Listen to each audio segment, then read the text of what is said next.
வேயுறு தோழி பங்கன் மூங்கிலை ஒத்த தோளை உடைய உமையம்மையை தனது ஒரு பாகமாக கொண்டவன்.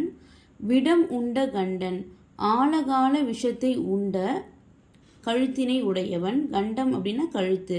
மிக நல்ல வீணை தடவி நல்ல மங்களகரமான வீணையை வாசித்து மாசரு திங்கள் கங்கை முடிமேல் அணிந்து குற்றமற்ற நிலவையும் கங்கையையும் தன் முடிமேல் அணிந்து என் உளமே புகுந்த அதனால் என் உள்ளத்தில் நிறைந்து இருப்பதால் ஞாயிறு திங்கள் செவ்வாய் புதன் வியாழம் வெள்ளி சனி பாம்பு 2 அப்படின்னா ராகு கேது இந்த 9 கிரகங்களும் ஆசரு நல்ல நல்ல அவை நல்ல நல்ல அடியார் அவர்க்கு மிகவே அடியார்களுக்கு உடனே நல்ல நன்மையை மட்டுமே செய்வார்கள் அப்படின்னு அர்த்தம். அதாவது 9 கிரகங்களும் சிவனடியாருக்கு நன்மையே செய்வார்கள்.